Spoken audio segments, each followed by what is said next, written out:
Our gospel lesson this morning is a story of faith, fear, and desire. At this point in John's gospel, Mary Magdalene has already been to the tomb. This was our reading last week on Easter Day. At finding the tomb empty, she rushes off to tell Peter and John what she's seen. She tells them that the body is missing, ostensibly because she's worried it's been stolen. And Peter and John sprint over to the tomb and find it empty, just as she said.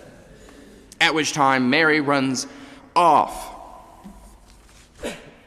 And the story suggests that Peter and John are able to put two and two together on their own, finally realizing what Jesus meant by all this resurrection of the dead business. But Mary still thinks it's more likely that Jesus' body has been taken away insidiously. At this point, Jesus appears to Mary.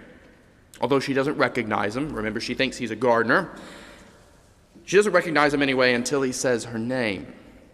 It's suggested that she lunges out to greet him, only for Jesus to kind of swerve out of her way and say, "Do not hold on to me, because I have not yet ascended to my Father."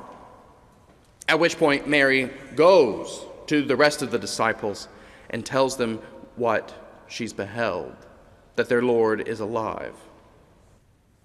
Today's lesson picks up there, with the disciples still gathering behind closed doors, barred and locked out of fear of the religious authorities who had conspired with the Roman state in order to execute their friend and master. And it's unclear, really, to what extent the disciples really believed the reports they'd heard from Peter and John and Mary. If Peter and John shared the news at all, which is rather unclear. The text actually says they returned to their homes.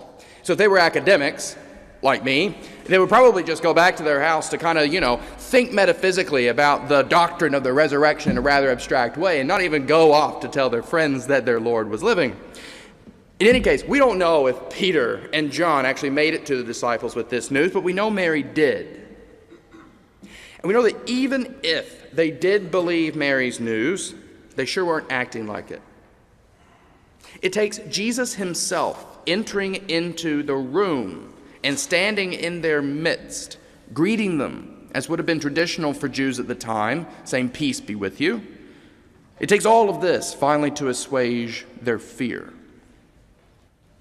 You see, we cannot underestimate how devastating Jesus' death would have been to these people. His crucifixion would have meant the coming to naught, not only of all of their hopes for Israel's liberation from the oppression of their Roman overlords, but to the extent that they recognized in Jesus the God of their ancestors, the God of Abraham, Isaac, and Jacob, as the Gospels suggest they did, at least to some extent. I'll return to that in a second.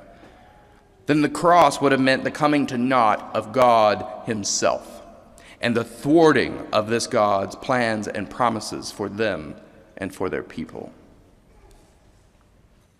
It's no wonder then that they were afraid. Even if they believed that Jesus was resurrected and running around and free out there, they had no idea what that meant for them. And no wonder Thomas was hesitant to believe any of this. See, I don't think Thomas for a moment didn't want to believe his Lord was alive. Certainly he did. If we rewind actually in John's gospel, we see that when Thomas's fellow disciples were scared silly to follow Jesus back into Jerusalem at one point, Jerusalem being the town where he had just nearly gotten them all arrested in this story and stoned, it's Thomas who is the one to say, "Let us go also, that we may die with him." Thomas is fierce and fiercely loyal.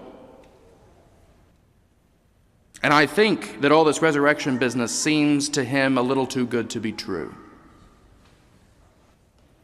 Thomas can't afford to get his hopes up if they're only going to be dashed again. His doubt, I think, is a product not of believing in Jesus so little, but of believing in him so much. so much that his heart had been utterly broken and cannot withstand another disappointment if this tale turns out to be false. He would sound just like that. I belabor this because I actually think most of us are like Thomas, wanting to believe that the God and Father of our Lord Jesus Christ could raise him from the dead and can still raise the dead to life and set our world to rights, but hesitating. Not so much because it's ludicrous or irrational, because we have some sort of intellectual impediment, because it doesn't make sense to us, but because it seems too good to be true.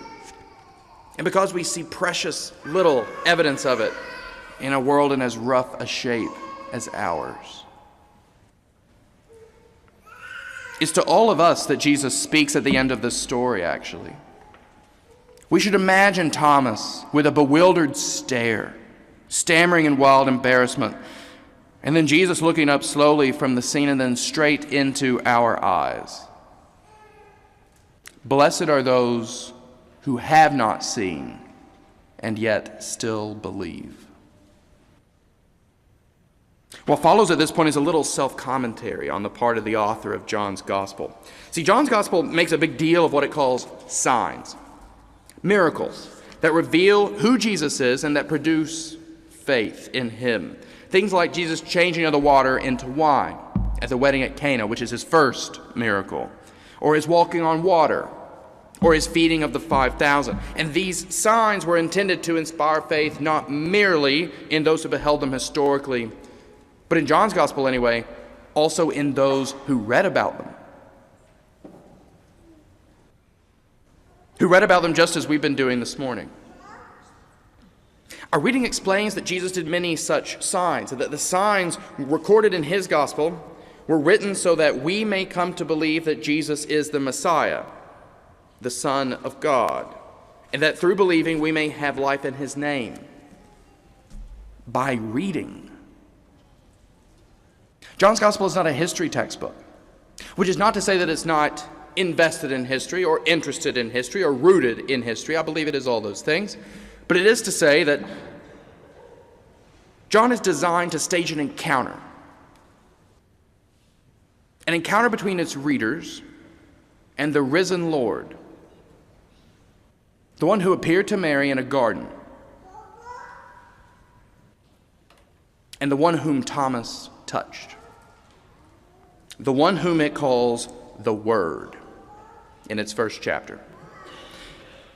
We often try to resolve our desire to believe and our fear of believing something too good to be true by presuming that Jesus' disciples have one up on us, that we're at some disadvantage to the folks who actually walked around with Jesus during the first century, that the faith with which we struggle is one that came easily to them and would presumably come easy to us if we could actually see and touch Jesus as they were able to, as Thomas was. Surely you all have thought in this way. I know I have.